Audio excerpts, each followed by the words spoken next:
we got to remember that the feet are the first line of defense. And, you know, you can have your hands up and you can slip and you can get away from a shot, but sometimes you may slip into a punch, sometimes you may slip and come back into a punch. But if you get good feet, you don't even have to have great feet. You just got to be able to know how to use it and when to use it. If a guy charges me and I take 2 steps backwards, that punch just fell short. Okay. Next thing you know, man, you in the house. Legs, baby. Gotta have legs in boxing. The legs gotta hit. You ain't gotta run me. It's a game of inches. It's a game of inches.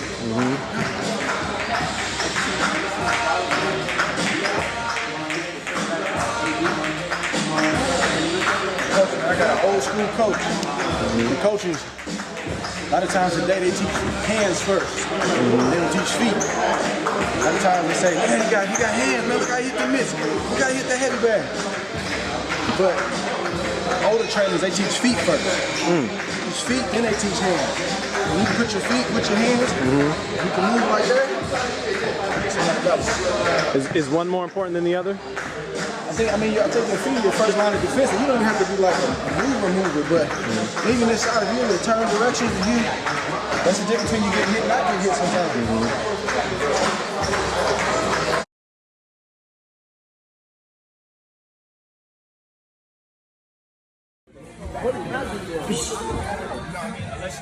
Sometimes you can and move and back to it. That's all I say. Don't let it get out there. What's good, YouTube, man? Welcome to the channel. I'm back with another video. Let's get it. So this is going to be my part 2 to the Terence Crawford versus Errol Spence breakdown video. And this video is going to be mostly about distance and counterpunching. The distance of Terence Crawford is going to play a major factor in his fight with Errol Spence. You know what I'm saying? So let me tell you what made me rethink this fight. Now, if you saw my first video, if you want to go check that out, it's on my channel, man. But what made me reconsider my opinion from my first video, where I said Errol Spence's jab is going to play a factor, I do believe that his jab will play a factor, but that's if he can even land it. Now, I even said in the video, if Errol Spence can establish his jab, it'll be a long night for Crawford, which it will. But, you know, of course, you can utilize your jab in multiple different ways. You know, you can use your jab offensively and defensively to set up punches and things like that. But that's irrelevant. Now, the reason why I'm saying that's irrelevant is because Terence Crawford's abilities. See, what I was doing in that video was I was neglecting Terence Crawford's abilities, which isn't fair. But I must say this. Let me take this time right now to acknowledge Terence Crawford's abilities. Now, the reason why I'm saying this now is because I saw a couple videos. I saw one video. I forgot the name of the channel name. The name of the channel was, I'm going to find the name of the channel. And I'm going to put the links to the videos in the descriptions, to the video that made me come to this conclusion. But I'm going to just lay it out right here for you. So, Terence Crawford's ability to control the distance might lead to him dominating Errol the True Spence. Now, let me say this right now. Errol Spence is my favorite fighter since 2015 when I started boxing. Simple. Ain't no, like, my favorite fighter, bro.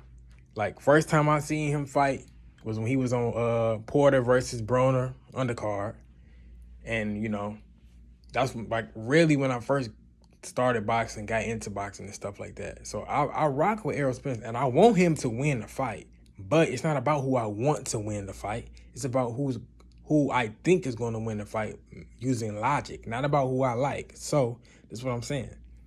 Terence Crawford's ability to control distance. Now, his ability to control distance can completely take away Errol Spence's jab. And I just neglected that. Now, I can admit when I'm wrong, and I'm not biased, though.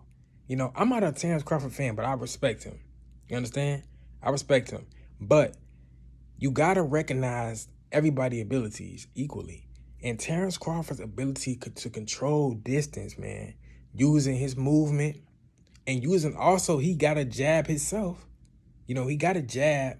I don't really think it's like as good as, a couple other people's in the division, but, he definitely has a jab and he definitely know how to control distance. Now, he can control the distance, plus he's a great counterpuncher. Now, you add in all the other little things like him being able to punch hard, him being able to set up punches and set up counter punches, bait in opponents to throw certain punches. It could be a long night for Errol Spence. And I kind of see why people saying he could stop him.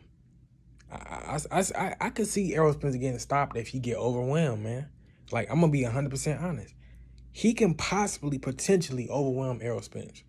Now, this is going to be solely dependent on if Crawford decides to use distance. Now, and this one thing I think, even if he starts to fight off without using distance at first, he can still flip that switch and turn it on at any time in the fight. Well, of course, it's not going to matter if he already down on the scorecards, but still, I think that the smartest thing for Crawford to do, which I think he more than likely will do, is he's not going to try to stand in front of Spence and play into his game. What Terence Crawford does is he molds to his opponent. He molded to Kabalowskis. That's why they say, oh, he got dropped by a B-level fighter. Like, no, he didn't get, well, he did get dropped, but he wasn't getting beat by him. He was molding to his style and beat him. You know what I'm saying? He molded to the style of Sean Porter. You know what I'm saying? What I mean by molded is he took what Sean Porter was doing and he took it away from him by doing his thing. The same thing he did with Mean Machine and everybody else. He take what they do and he can throw like 30. He can throw like not 30. He could throw like 3 or 4 different things at them all at one time, or he could do it systematically. You know what I'm saying? Let me give you an example. When he was fighting Mean Machine, he was getting caught with punches, but he saw that opening against Mean Machine, and he continued to exploit the opening that he saw. He knew for a fact, Mean Machine, what his weak spots was and what he could do. He know the type of punches that he can land on him. So he said, okay, that's the fight that I'm gonna fight. But he got so many different ways that he could fight a fight. You know what I'm saying? The reason why I think Errol Spence might come up short is because, he doesn't have the abilities to really take advantage of someone's style like Terence Crawford do. So, Errol Spence likes to come in with his jab and just beat you up, just walk you down, you know what I'm saying? Beat you up, laying all them power punches on you. But if Crawford is out of range for them shots, what is he gonna do? He gonna be like everybody else, honestly. Not to say that he's like everybody else, but I mean, that's what Crawford does though. He makes you fight the fight that he wants to fight. Simple and plain, You gotta outwork Terence Crawford. And that's not easy, you know what I'm saying? It's easier said than done, man. I definitely think that he could take away Terence Crawford. I definitely think Terence Crawford can take away Errol Spence's jab, using distance and counterpunch. You got to think, if Errol Spence is getting countered every time he try to jab or trying to come in, do you think he gonna want to keep throwing punches? No, not really. You know how frustrating that's gonna be? It's gonna be hella frustrating. So that's one thing. That distance, you cannot forget about the distance that Terence Crawford can utilize. Now, I'm not saying what he's going to do. I'm not saying what he's going to do because I don't know. I don't know the future, but I know what he can do.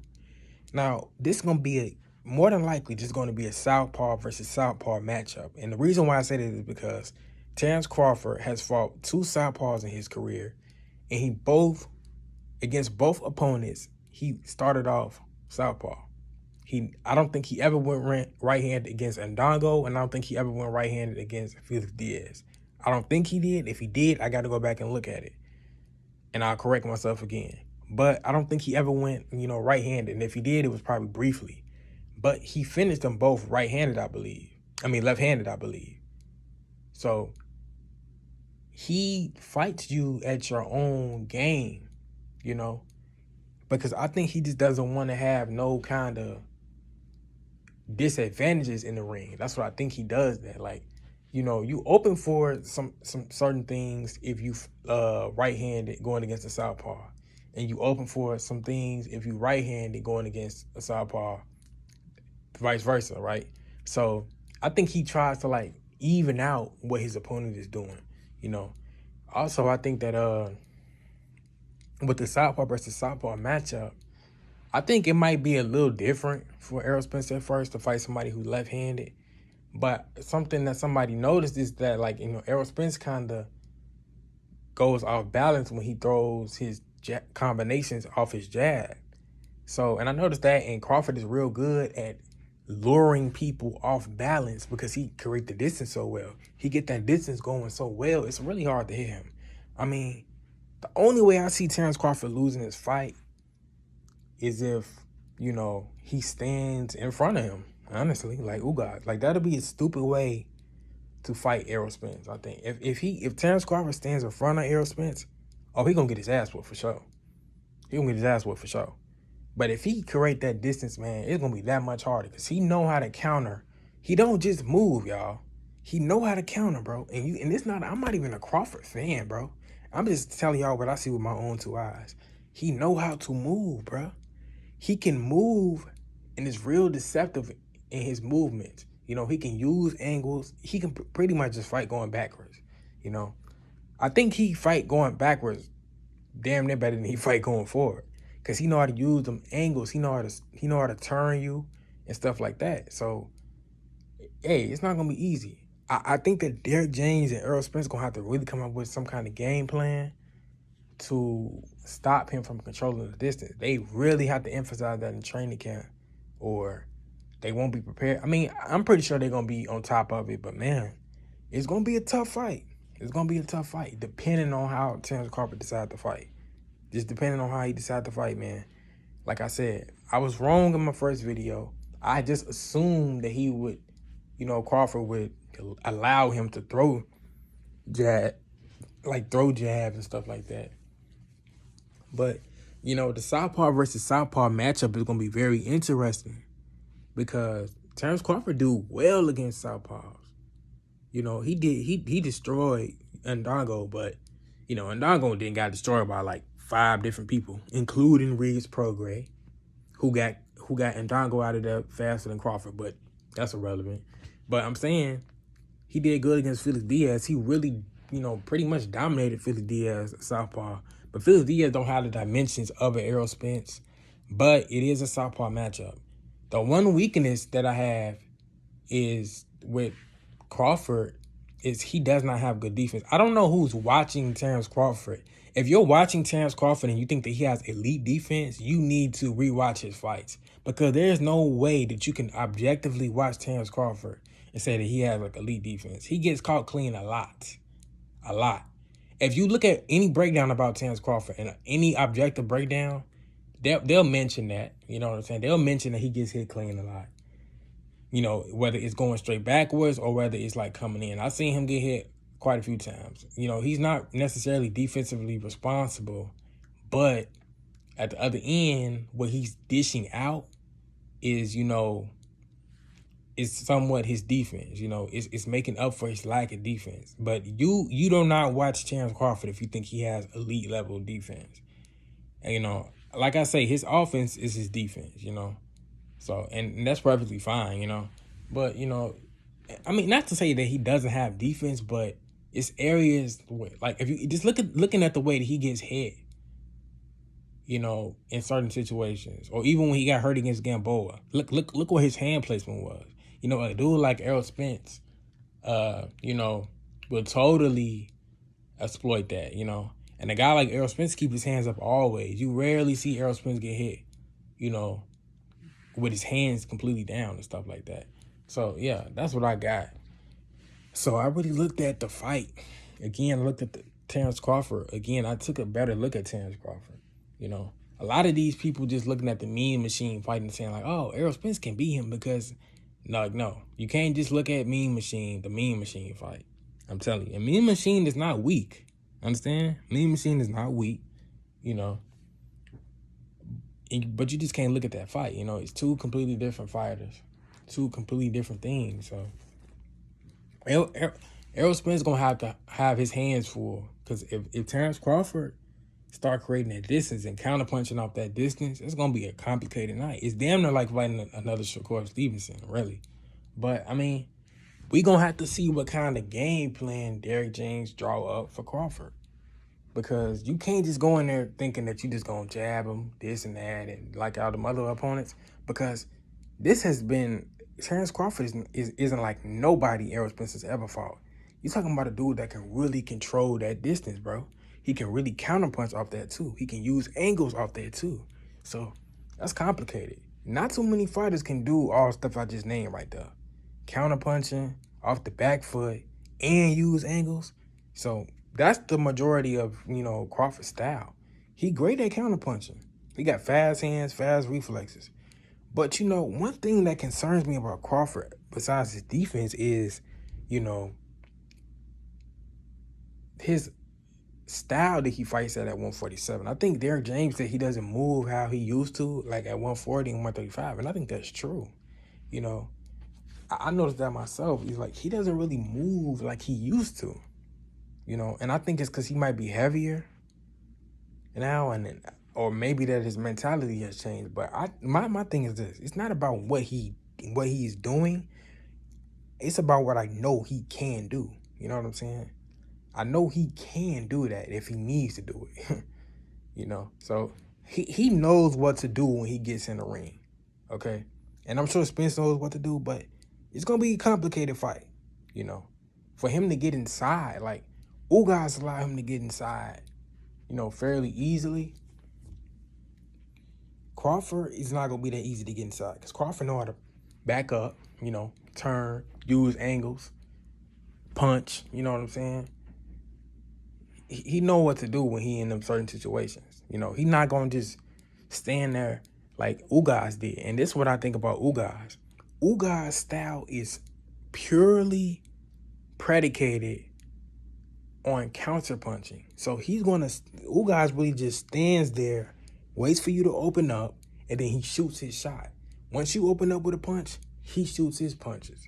Or Ugas will pretty much just try to, you know, be aggressive on you like that and try to take the fight to you. But he really is always prepared to counterpunch. So I think it's going to be a very challenging fight for Errol Spence. I'm going to be perfectly honest and objective. My final conclusion is, as of right now, I'm leaning more towards Crawford, because Crawford can handle the style. You know, it's going to be something to see if Errol Spence can really close that distance and really, you know, land his shots. Because it's not going to be easy. You know, if you're not in range to land punches, it's really nothing that you can really land. You know what I'm saying? But I hope you enjoyed the video. Let me know what you think in the comments, man. Am I right? Am I wrong? Am I missing something? Let me know, man. Like, I really want to know what you think, bro. Hopefully I'm wrong, because I don't want Terence Crawford to win. I want Errol Spence to win, but you got to be honest with yourself at the end of the day, bro. It don't matter if you don't like Terence Crawford. It don't matter if you don't like Errol Spence. I'm rooting for Errol Spence, but can't lie to yourself, man. That's all I got for right now, man. I'm out of here, man. Did you get what you was looking for? Yeah.